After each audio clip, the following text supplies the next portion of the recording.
بسم اللہ الرحمن الرحیم۔ السلام علیکم، میرے چینل پہ خوش آمدید۔ آج ہم نے law of equal marginal utility کی لیمیٹیشن، ایکسیپشنز اور اس کی کرٹیسزم کو پڑھنا ہے۔ اس کا قانون کا اطلاق کس پہ نہیں ہوتا، اس کے اندر خامیاں کیا ہیں، اس کی حدود کیا ہیں۔ اچھا جی، ہم نے قانون پڑھا تھا۔ اس قانون کے کیا الفاظ تھے؟ Equi marginal utility, the law of equi marginal utility کے الفاظ تھے جی: total utility from a given amount is maximum when it is spent on various goods in such a way that minor utility of money spent on each good becomes equal۔ اگر صارف نے ایک سے زیادہ اشیاء خریدنی ہے تو اس طرح سے خریدے کہ خریدی کی تمام اشیاء کی آخری کئیوں کا فائدہ مختلف آپس میں برابر ہو اور کل فائدہ بھی زیادہ سے زیادہ ہوگا۔ اسے لا آف میکسیمم سبسٹیٹیوشن بھی کہا جاتا ہے۔ اچھا جی، اسے لا آف میکسیمم سیٹسفیکشن بھی کہا جاتا ہے۔ اچھا جی، اس میں ہم نے اس کی جو ازمپشنز تھیں وہ ہم نے کی تھیں کہ U is the function of Q, ایک شے کی اکائی پہ انحصار ہے۔ اکائیوں کو یوٹل سے ظاہر کرتے ہیں۔ Utilities can be added, u is equal to U1 Q1 plus U2 Q2 and so on UN and QN۔ اشیاء تو چھوٹی چھوٹی اکائیوں میں تقسیم پذیر ہیں۔ زر کا فائدہ مختلف کانسٹنٹ یو آف منی، یہ ہے جی سر کا فائدہ مختلف ساکن رہتا ہے۔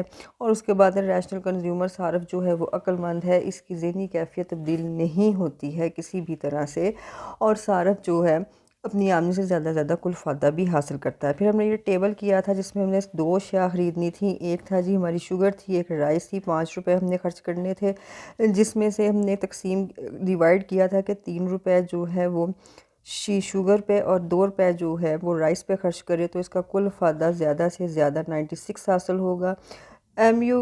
اس کا 2 خطوط بنائے تھے، MUA اور MUB، ایک رائس کا، یہ MUA شوگر کا ہے اور B جو ہے وہ رائس کا ہے۔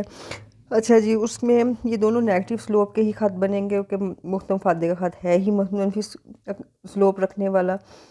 پیسوں کی جب ترتیب بدلی تھی تو اس میں ہم نے بتایا تھا کہ 16 کا فائدہ مختلف چھوڑ کے 12 کا فائدہ مختلف حاصل ہوتا ہے۔ اچھا جی، اب ہم نے اس کی لیمیٹیشنز کرنی ہے۔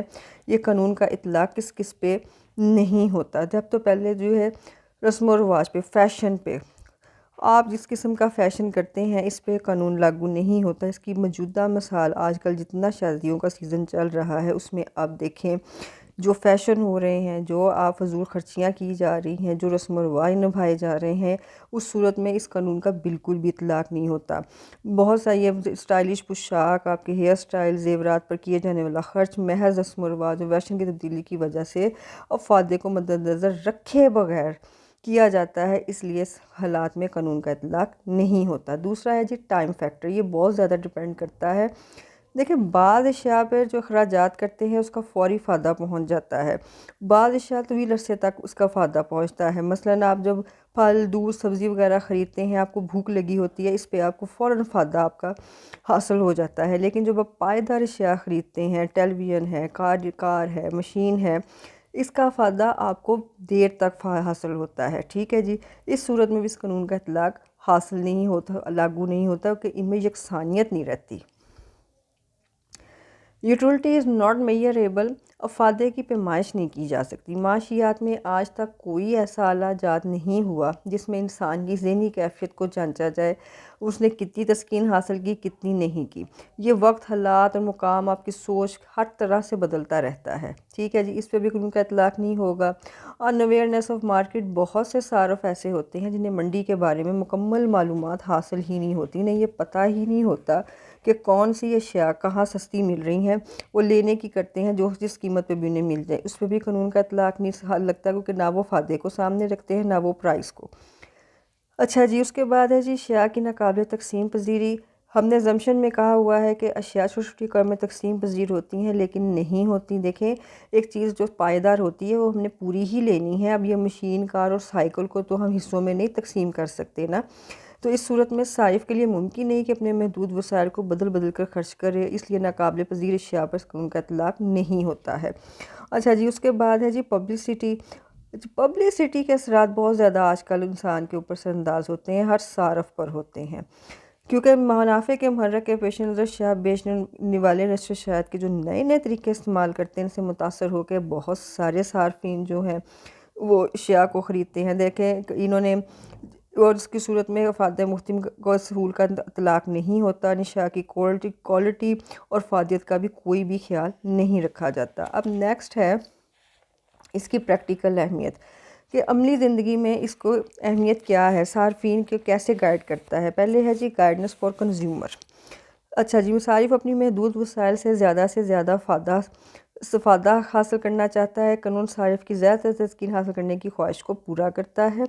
اس اصول کے مطابق صارف اس وقت زیادہ سے زیادہ تسکین حاصل کرتا ہے جب مختلف اشیاء پر اپنے ذرائع کو اس طرح خرچ کرے کہ تمام اشیاء پر حاصل ہونے والا فائدہ مختم آپس میں برابر ہو۔ اس پہ یہ قانون، یہ دیکھیں جی کیا کرے گا، PU = MU، ٹھیک ہے۔ یہ کیوں ہوگا، دیکھیں کسی شے کی مالیت کا اندازہ قیمت سے لگاتے ہیں اور صارف قیمت ادا کرتے ہوئے افادے کو مد نظر رکھتا ہے اور مختم افادہ بھی اس کا یکساں رہتا ہے۔ اچھا جی، نیکسٹ ہے جی گائیڈنس فار پروڈکشن سیکٹر۔ اشیاء صارفین پیدا کرنے والے آجر کے وسائل بھی محدود ہوتے ہیں۔ آجر کیا چاہتا ہے، کم سے کم لاگت پر زیادہ سے زیادہ شے بنائے اور اس کے بعد وہ اسے فروخت کرے تو زیادہ سے زیادہ منافع بھی کمائے۔ اس لیے ایک سمجھدار آجر اپنے محدود وسائل کو اصول استدلال یعنی لا آف سبسٹیٹیوشن کے تحت بدل کر خرچ کرتا ہے تاکہ ہر آمنے پیداش کی مختتم پیداوار آپس میں برابر ہو، اس میں کل پیداوار بھی زیادہ سے زیادہ ہوگی۔ یہ مختتم پیداوار کیا ہوتی ہے، دیکھیں ہر آمنے پیداش کو اس کی خدمات کا معاوضہ اس کی مختتم پیداواری کے برابر ملتا ہے۔ دیکھیں 4 فیکٹرز آف پروڈکشن استعمال ہوتے ہیں، land, labour, organisation and capital. ان کے معاوضے ہوتے ہیں rent, wages, interest and profit. مختتم پیداوار سے مراد مجموعی پیداوار میں وہ اضافہ لیا جاتا ہے جو کسی عامل پیداش کی زائد اکائی لگانے سے حاصل ہو۔ کسی عامل پیداش کی آخری اکائی سے حاصل کردہ پیداوار کو مارجنل پروڈکٹیوٹی کا نام دیا جاتا ہے۔ جس عامل کی مختتم پیداوار زیادہ ہوتی ہے اسے زیادہ معاوضہ دیا جاتا ہے اور جس کی مختتم پیداوار کم ہوتی ہے اس کو کم معاوضہ دیا جاتا ہے۔ اس صورت میں اس کا یہ فارمولا ہوتا ہے، یہ دیکھیں جی MPA / PA برابر ہے MPB / PB سو آن MPN، یہ ہے جی MPN / PN۔ اچھا جی، ان میں MP جو ہے جی یہ مائنر پروڈکٹیوٹی، P جو ہے وہ پرائز کو یا ایوارڈ آف فیکٹر ہے، یہ A B اور N various factors of production ہے۔ یہیں پہ آمرین پیدائش کا اس ایکویشن کے تحت معیاری اشتراک حاصل ہوتا ہے، ٹھیک ہے جی۔ اس چیز کو ہمیشہ آجر مد نظر رکھتے ہیں، شے پیدا کرتے ہیں۔ اچھا جی، اشیاء کے تبادلے میں رہنمائی، یہ اصول اشیاء کے تبادلے میں آجر صرف کی رہنمائی کرتا ہے، مدد کرتا ہے، کیونکہ زیادہ سے زیادہ تسکین حاصل کرنے کے لیے کم فائدہ مند شے کو زیادہ فائدہ مند شے سے بدلا جاتا ہے۔ یہ تبادلہ اس وقت تک جاری رہتا ہے جب تک تمام اشیاء کا مختلف مفادہ آپس میں برابر نہ ہو جائے۔ بین الاقوامی ٹریڈ اسی اصول کے تحت ہوتی ہے۔ آخر میں لاسٹ ہے جی آپ کا کہ ٹیکس عائد کرنے اور سرکاری اخراجات کے ضمن میں اسی اصول سے رہنمائی حاصل کی جاتی ہے، یعنی سرکاری اخراجات میں رہنمائی گائیڈنس فار پبلک ایکسپینڈیچر میں، کیونکہ ٹیکس لگاتے وقت اس بات کا خیال رکھا جاتا ہے کہ ٹیکسوں سے حاصل والی آمدنی سے زیادہ سماجی فلاح و بہبود حاصل کی جائے۔ دیکھیں اگر اصول مساوات کے تحت ٹیکس لگائے جائیں اور صحیح معنوں میں اکٹھے کیے جائیں تو لوگوں کی فلاح و بہبود کے لیے استعمال بھی ہوں گے اور اسے واقعی فائدہ ہوگا، اور اخراجات کرتے وقت خرچ کی جائے اور والی رقم کا مختلف فائدہ ایک دوسرے کے برابر ہو جائے۔ درجہ بالا بحث سے نتیجہ اخذ کیا جاتا ہے کہ قانون مساوی فائدہ مختلف کا اطلاق معاشی تحقیق کے ہر شعبے پر ہوتا ہے، اس کا تعلق صرف دولت سے ہو یا پیدائشی دولت سے، اشیاء کے تبادلے سے، حکومت کے محصولات یعنی ٹیکسوں سے اور اخراجات سے ٹیکس اکٹھا کرنے اور انہیں خرچ کرنے پہ ہو۔ اس لیے قانون مساوی فائدہ مختلف معاشیات کا ایک اہم اور ہمہ گیر اصول ہے۔ نیکسٹ ٹائم انشاءاللہ تعالیٰ کریں گے جی کنزیومر ایکولیبریم۔ اگر آپ کو یہ لیکچر پسند آیا ہے اسے لائک کیجیے، شیئر کیجیے، سبسکرائب کیجیے گا، کمنٹ میں رائے کا اظہار بھی کیجیے گا۔ اللہ نگہبان۔